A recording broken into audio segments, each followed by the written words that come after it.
उपजाऊ धरती पर गिरता है तो वहां जाकर के वो खड़ा होता है। ठीक इसी प्रकार से अगर हमारा हृदय उपजाऊ है, हमारे यहाँ तत्परता है, हमारे यहाँ उसके प्रति निष्ठा है, तो नाम का बीज हमारे अंदर उगेगा। और एक बात मैं बड़ी समझाना चाहता हूँ, और मैं काफ़ी लोगों को देखता हूँ, पुराने प्रेमियों को भी देखता हूँ, दरबार के प्रेमियों को भी देखता हूँ, काफ़ी मैं देखता हूँ। तो कभी कभी हम रास्ते पर चलते हैं और हमारे अंदर इतना अहंकार हो जाता है कि जो हम कर रहे हैं वही सही कर रहे हैं, जो हम सोच रहे हैं वही हम सच सोच रहे हैं। और ये अहंकार आदमी को मारता है। कभी कहा करने को आजीनता, डूबन को अभिमान। तो ये अहंकार आदमी के अंदर नहीं आना चाहिए। एक बड़ी सूत्रबद्ध बात मैं आपसे कहूंगा। एक आदमी कैसीनो में गया जुआ खेलने के लिए। वो पैसा लगा रहा था, जीत रहा था, और लगा रहा था, जीत रहा था। जीतते जीतते बड़ी रकम उसने कमा ली। अब उसको ये लालच था कि मैं और लगाऊंगा तो मैं इसका दुगना बनाऊंगा। और जैसे ही उसने पैसा लगाया वो सब कुछ हार गया। और हारा ही नहीं, पांडवों को देखो, सब कुछ हार गए, राजपाट हार गए, सारा कुछ हार गए। और फिर कहा गई कल्पना कि पत्नी को भी दांव पर लगाओ, और दांव पर लगाया और पत्नी को भी हार गए। तो ये जो कथा है ये केवल सुनने मात्र के लिए नहीं है कि पांडवों ने साथ जुआ खेला, जुआ खेल करके राजपाट हार गए, जंगल में चले गए, अज्ञातवास जो है उन्होंने अपना लिया, पत्नी को भी हार गए।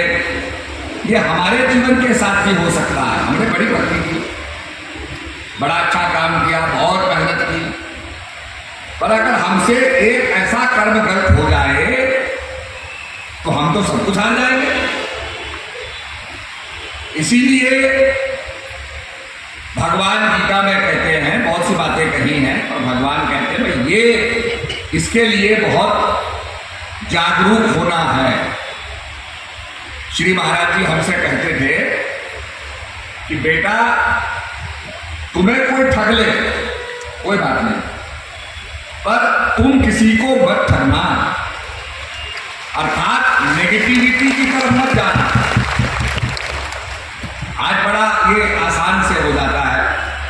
किसी ने एक आश्रम बनाया, उसको अहंकार हो गया कि मैंने तो एक आश्रम बनाया, और मैंने तो हजारों आश्रम बनाए अपने आप, मेरे जानते तो अहंकार नहीं। श्री गुरु महाराज जी की कृपा से, मतलब आप ये देखो कि रोज आश्रम बन रहे हैं। गुरु महाराज के दरबार में ऐसी श्री महाराज जी जगत जननी माता जी की कृपा है कि हमारे राज लगे रहते हैं, लकड़ी के बढ़ई लगे रहते हैं, दिन रात आश्रमों में दुनिया में कहीं ना कहीं काम हो रहा है। हिंदुस्तान में सो जाते हैं तो अमेरिका में आश्रम बना रहे हैं। पर इतना होने के बावजूद भी हमारे अंदर अहंकार नहीं है कि हमने इतना बना लिया। और एक आश्रम बनाने वाला, थोड़ा सा काम करने वाला, उसके अंदर इतना अहंकार आ जाता है कि भाई मैंने सब कुछ किया। तो क्या दर्शाता है कि तुम्हारा रास्ता गलत है, तुम तो गड्ढे में जाके गिरोगे, बच तो सकते नहीं। बहुतों को मैंने देखा। और जैसे भगवान के दो पार्षद थे, जय और विजय, तो जय विजय ने रोका। जब ऋषि को रोका, भक्त को रोका, तो उसने श्राप दे दिया कि जाओ तुम अगले जन्म में जाके राक्षस बनो। तो जो भगवान की सेवा करते थे, थोड़ी सी गलती हुई और क्या बन गए, जय विजय नाम के राक्षस, मानवीय राक्षस बने। तो ये अहंकार नहीं होना चाहिए। राम के अंदर अहंकार नहीं था। रावण को क्या समझा दिया, अति सुंदर नारी आई है दंडकारण्य में, वो प्राप्ति के लिए हो गया। फिर किसी ने समझाया वो तो महापुरुष है, फिर कहा अगर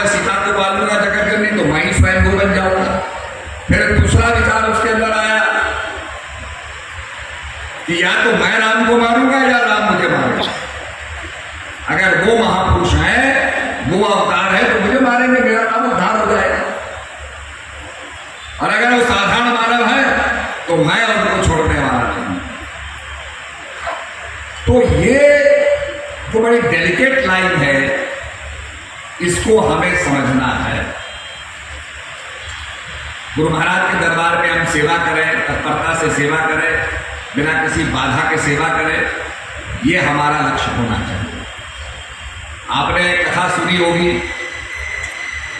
जब भक्त प्रहलाद को पिता ने निष्कासित कर दिया तो खबर आई, ध्रुव जाने लगा, प्रहलाद जाने लगा, ध्रुव जाने लगा, तो उसको आया भाई ये राजपाट से जा रहा, तो पिता ने कहा भाई इसको कहो आ जाए, वापस में आधा राज्य दे दूंगा। तो ध्रुव सोचने लगा कि अभी तो मैं भगवान से मिलने जा रहा हूं और मुझे आधा राज्य दे रहा है मेरा पिता, भगवान से मिलूंगा तो पता नहीं क्या होगा।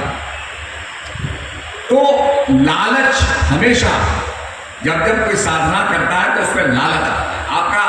आप साधना करेंगे तो मन कभी इधर भागेगा, कभी इधर भागेगा। कहो मन रंग तुरंग चढ़े, कहो मन सोचत रहे धन को। साधारण तौर पर हमें बहुत सी बातें याद नहीं रहती हैं, जब भजन करेंगे तो वो बातें याद आने लग जाएंगी।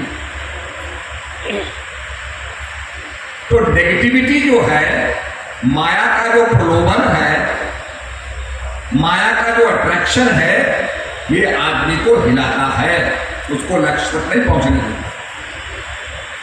आप देखिए, जब आदमी एम लगाता है बंदूक का, तो एम लगाते समय वो ध्यान लगाता है, कोई घटना कहीं घट जाती है तो उधर देखने लगता है, तो फिर वो एम खत्म हो गया। तो उसको एम लगा करके अपना श्वास रोक करके, ये भी नहीं कि श्वास से उसका आगे धड़कन हो जाए और उससे उसकी मूवमेंट में फर्क आ जाए तो उसका एम चुक जाए। तो अपने को स्थिर करके, जिसे कुंभक कहते हैं, स्थिर करके कब वो शूट करता है और कब वो अपने लक्ष्य को प्राप्त। तो ये हमें सोचना चाहिए कि हम भक्ति तो कर रहे हैं, पर ऐसा कोई काम ना हो जाए कि हमने जो कुछ पाया है, प्राप्त किया है, ये हम 1 मिनट में खो दें। क्योंकि जो जुआ खेलते हैं वो कितनी जल्दी खोते हैं इसका किसी को पता नहीं है। They lose everything.